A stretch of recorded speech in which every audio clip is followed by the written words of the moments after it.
J'ai pu essayer le 6R 165 pendant une semaine sur la ferme, polyculture élevage.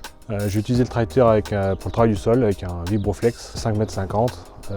On a aussi utilisé le Cocarling Allrounder en 6 mètres pour le travail de finition.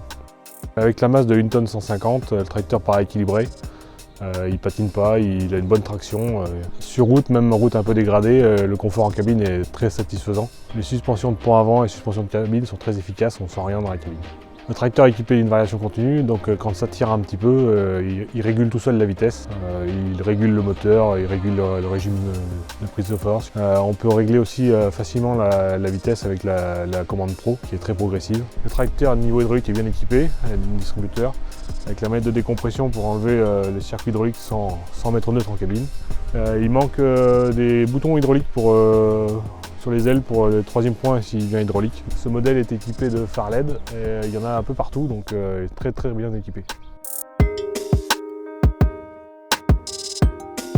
L'entretien est assez simple, il y a 2 tamis à souffler et un radiateur qui se déplace. Et l'intercooleur est soufflé lui par un ventilateur inversé automatiquement.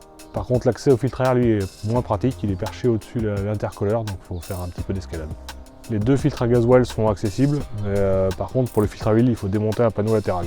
Pour accéder à la batterie il y a une petite trappe, mais si on veut démonter la batterie il faut démonter le marchepied.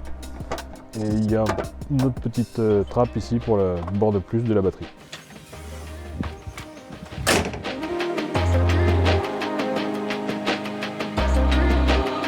La cabine est spacieuse, bien finie, les matériaux sont de bonne qualité.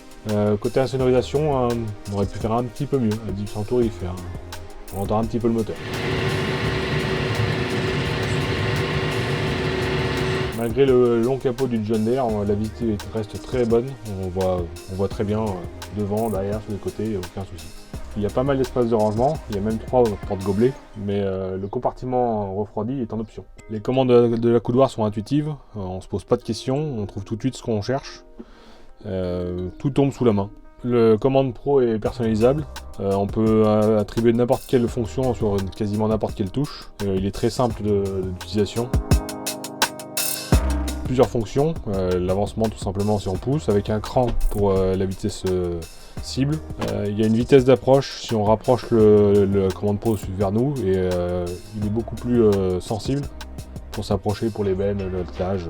Et les vitesses cibles, c'est un coup sur la droite et on atteint directement la vitesse cible. Petit détail sur le réglage d'agressivité qui est placé sur la commande Pro, on a tendance à appuyer dessus sans faire exprès, donc changer l'agressivité de la commande sans le vouloir. Le terminal est équipé de raccourcis juste sous l'écran et une pression, on arrive directement sur le mode choisi. Le terminal est personnalisable à souhait. On peut le régler facilement, une pression sur menu, on a accès à tous les paramètres du terminal. On peut régler les pages et personnaliser selon les outils. Le GPS est simple d'utilisation, très précis. Le seul petit bémol, c'est le décalage. Quand on décale une ligne, il coupe le GPS, donc il faut absolument le réactiver aussitôt. Il y a aussi la création de bordures. Il n'y a pas de raccourci dans le menu GPS. Il faut aller dans les menus justement pour créer les bordures. Le signal de précision du GPS est annoncé à 3 cm et j'ai pu constater sur le terrain qu'il n'y a vraiment que 3 cm.